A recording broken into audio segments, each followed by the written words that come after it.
Hi folks, Roland Martin here, and welcome to my YouTube channel. You know, as I travel around the country, I do a lot of different promotions for Bass Pro Shop, and I go to different tournaments and so on like that. I'm asked a question, one question more often than any other question, and that is, so many people say, what is the number one lure? What's the number one way to catch a bass from Connecticut to California? And I say, you know, if you really want to get down to it, some form of a plastic worm is the key. Now, what do you mean by some form? There's 3 or 4 ways of fishing a plastic worm, and I'm going to talk about that today. But the main thing I'm going to talk about, the main thing I'm going to bring to the thing, I'm going to bring some super tips to the table. And that is efficiency. I'm trying to get plastic worm fishing so efficient that you catch 90% of the fish that bite.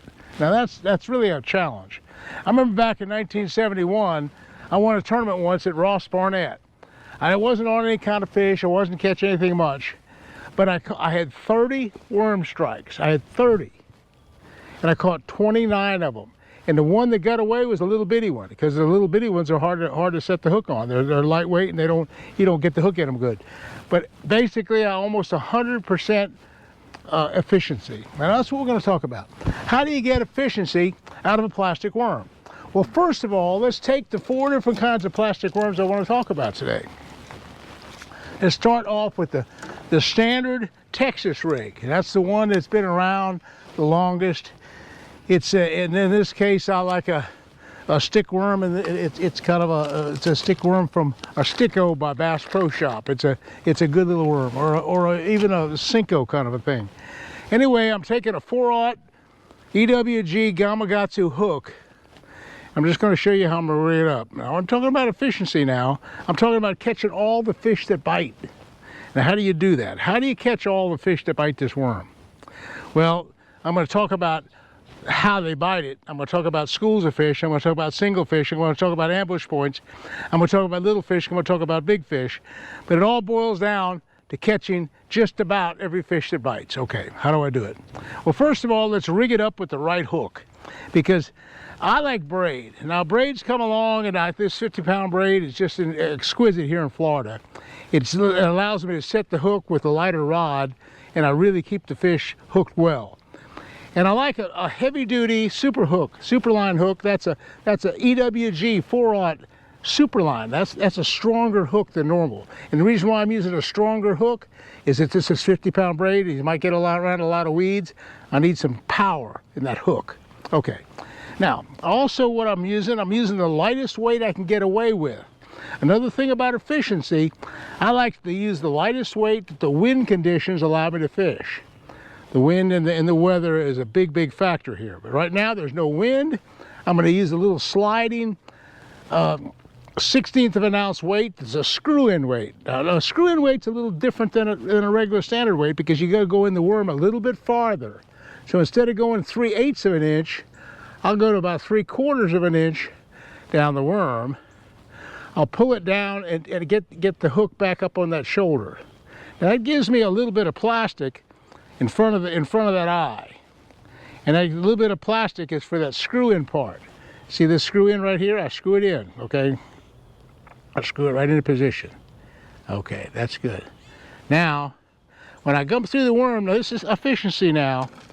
How am I going to get that hook point to penetrate the fish best?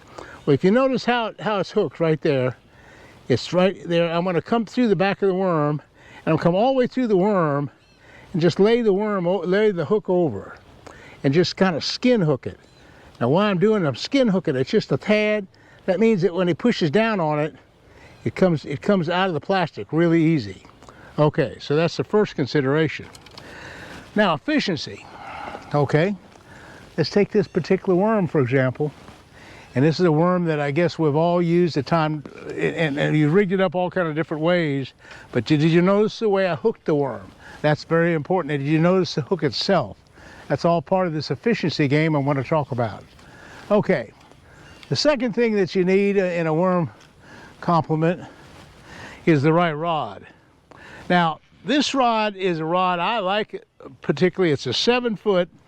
It's a medium heavy action rod. It's the Pro Series, my favorite, and I helped design it. And I helped design it particularly for worm fishing, particularly for braid on worm fishing. It's an 8-to-1 ratio reel. Now, here's the key to a good hook set.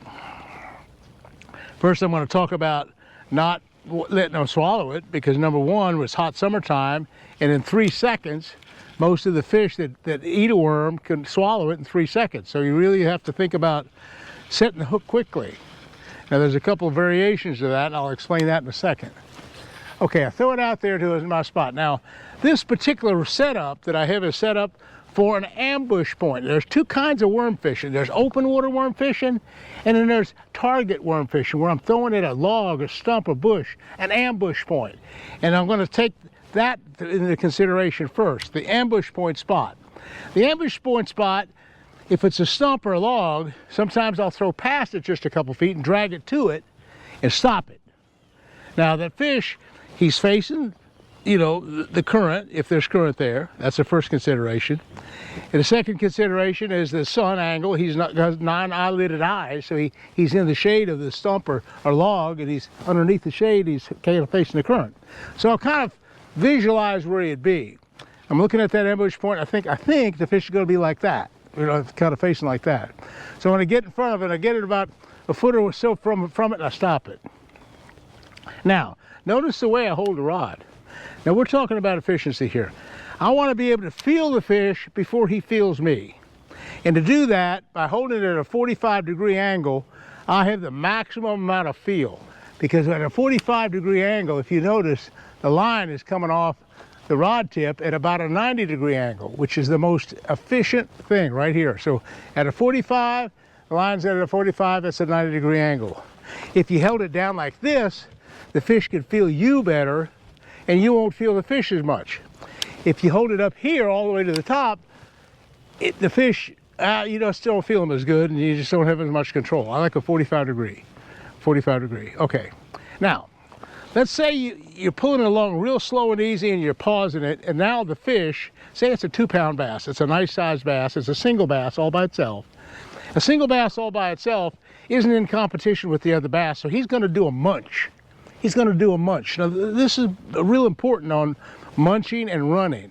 So in other words, if there's 2 or 3 bass there, 2 or 3 bass might be looking at the worm, and the first one to run in is going to grab it real fast. He's going to run with it real fast. Well, the problem with him grabbing it real fast and running with it real fast, he might grab the worm at some kind of crazy angle. He might just grab the worm here, on that spot. He might not have the worm. So a lot of times when they run with it real fast, I'm thinking there's more than one bass there. He's chasing it away. He's trying to keep it away from the other bass. In that case, he'll run with it fast. I'll let him take it a few seconds. As soon as he slows down, he's munching it. That's when I set the hook. Now, I start off with the worm rod in a 45 position. But to set the hook, you can't set the hook in a 45 position. You have to set the hook down like this. So the second he slows down, or if he's just munching in the first place, he goes munch, 1 second, 2 seconds, 3 seconds. I get the rod down in that position. I'm now almost straight to the fish. I like to put the rod in my stomach just a little bit. You notice how the rod tip is right here? The basis of it's right in my stomach, right here. Okay. Now when I set the hook, I got a lot of power and I got a lot of rod right in here. This is the part of the rod that sets the hook. The tip part is too weak. So this part you need to be stretching it at the 90 degrees. So bam, that's where you hit them, right in here. And you're real fast.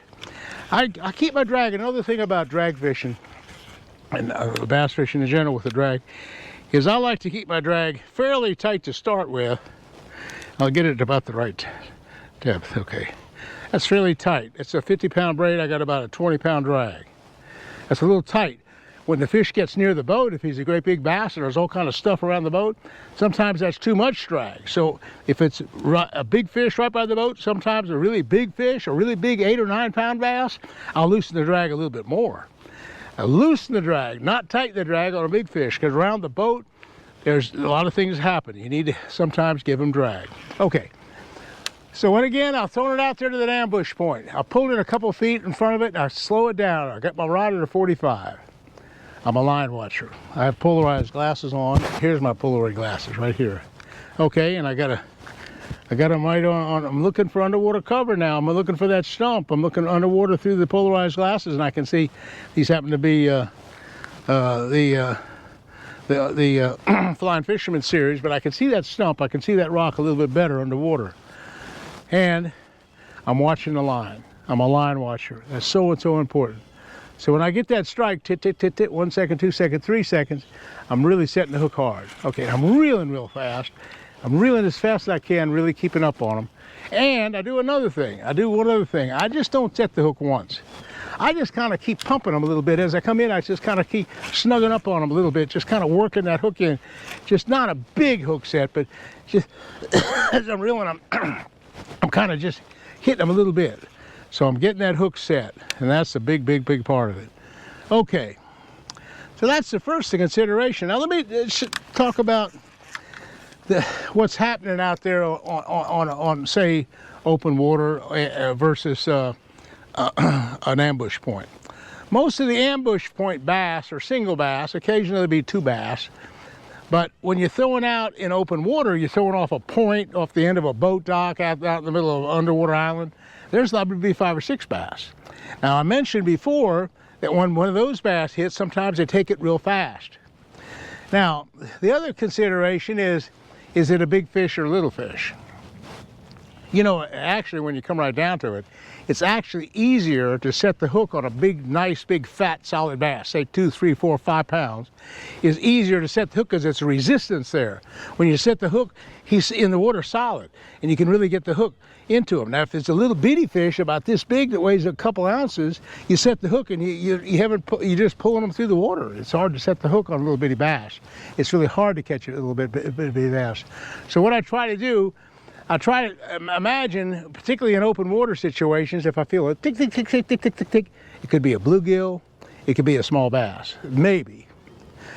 The better fish, the nice bass, the bigger bass, sometimes hit it. Sometimes if you let them go tick, tick, tick, tick, tick, just kind of play with it, they don't really take it. They drop it. You see, watch the line, and they'll drop it. They'll drop it. Little bass will hit it and drop it. They'll hit it and drop it. And then they'll hit it and they'll start taking it. That could be a bigger fish that's come along and see the 2 or 3 bass are there. There's 2 or 3 bass. And so maybe the little one's fooling with it first, and then the big one comes along and steals it away from the little one. Now it's a munch, and it's a slow run.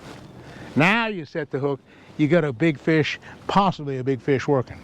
Remember now, try to catch 90% of all your worm fish, and you'll have a ball. You'll catch some of the biggest fish of your life. In fact, when I look back at my career, some of the biggest bass, the biggest bass I've ever caught ever, have been on a plastic worm. So let's go from there. And hey, listen, thanks for watching these YouTubes. And I tell you, Bass Pro Shop and Favorite Rods and all my people at Spike It and all the people at Frog Togs, they just go crazy when I get that likes, because that's the engine that makes all the contracts work, and that's keeps me in business. Hey, so hit that likes button, and I hope I taught you a few things about how to fish a plastic worm and how to be efficient fishing a plastic worm. We'll see you again soon. Hey, thanks for watching.